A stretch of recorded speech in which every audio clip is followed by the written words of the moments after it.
Greece, Phocis region, the southwestern slope of Mount Parnassus, the modern archaeological site of Delphi. It is quiet here now. Stray lizards bask on the shards of limestone where the fates of the universe were once decided. But 3,000 years ago, this hill trembled with the roars of creatures whose power could shatter the heavens. The earth would crack open, and an intoxicating mist would rise from its depths. The venomous breath of an ancient titan. Those who inhaled it became vessels for the will of the gods and hostages to the snare of fate. Imagine a world where the lives of the greatest heroes were mere bargaining chips in a cosmic war between Olympians and chthonic monsters.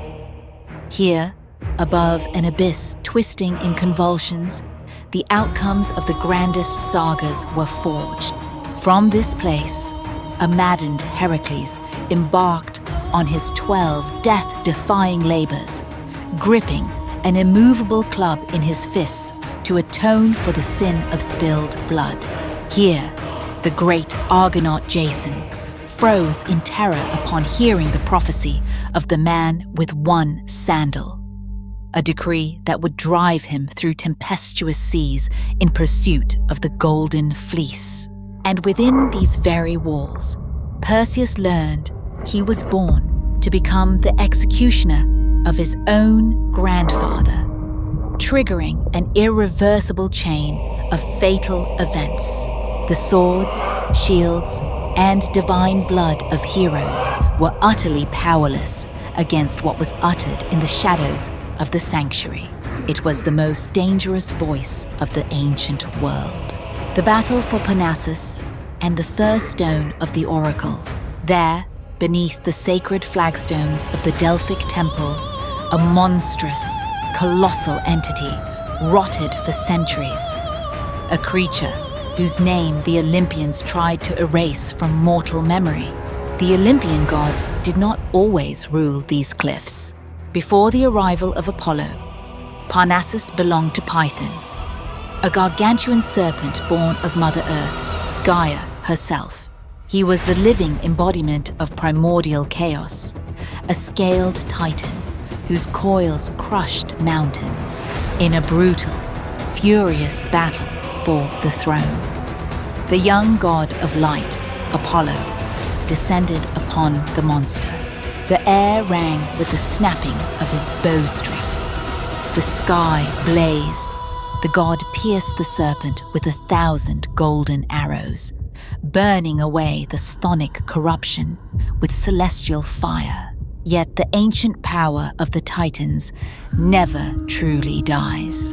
Defeated and bloodied, the serpent plunged to the bottom of a deep chasm. Apollo entombed him in the rock alive, choosing to build his supreme earthly throne directly upon the monster's bones. But it was not enough for the god to simply found a sanctuary at the site of his triumph. He needed priests capable of carrying his terrifying word across the entire civilized world. Apollo found the first servants of Delphi, transformed into a monstrous dolphin. He rammed the Cretan merchant's ship. The god bound the sailors' wits, forcing their vessel to dock at the foot of Parnassus.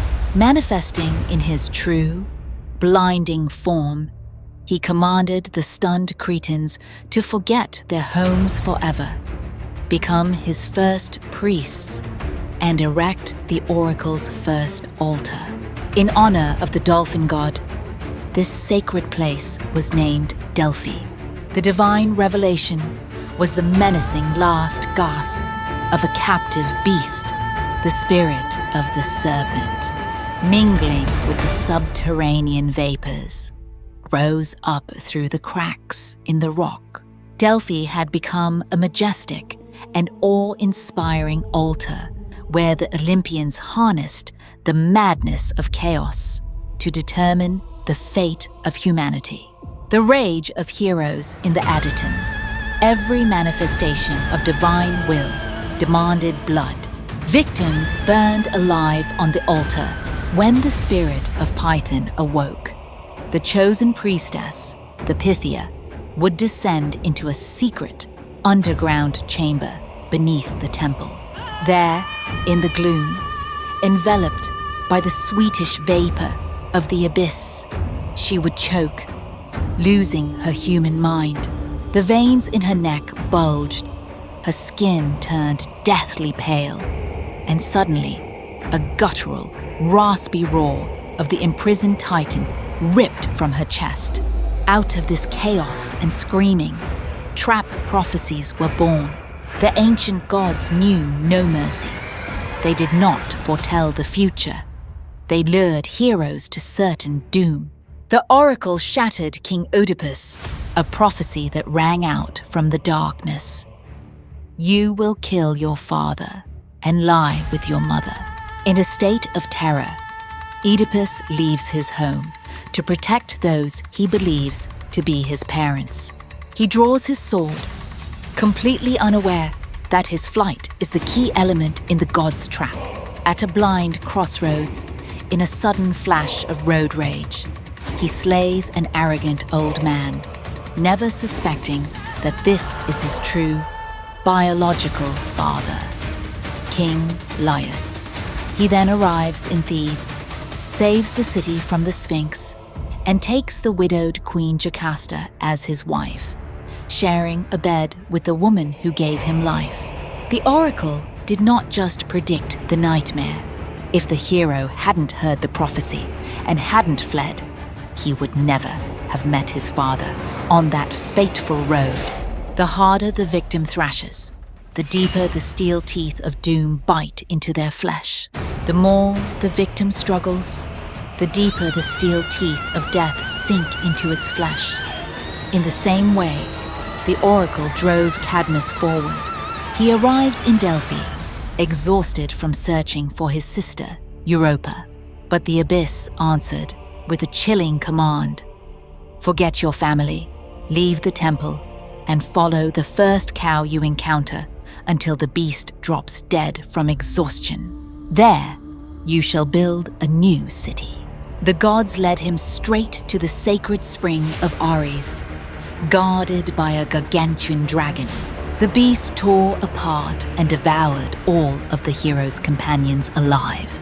Cadmus was forced to lock in a frantic, solitary combat with the war god's offspring, driving his spear through the monster's stony scales. Yet this victory was not enough for the oracle. Athena commanded Cadmus to rip out the dead dragon's teeth and sow them into the plowed earth like grain. The moment the teeth touched the soil, fully armed, ferocious warriors, the Spartoi, erupted from the ground. Cadmus realized he couldn't escape, so he hurled a heavy boulder into their ranks. These warriors did not possess human reason, but only bloodthirsty fury.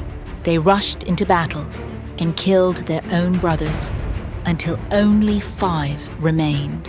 It was with the help of these surviving assassins that Cadmus built the walls of mighty Thebes. Even the mightiest needed the oracle. The wars fought for the right to possess this chasm made the very cliffs crack. The power slumbering in the underworld enticed even those who dared defy the heavens themselves.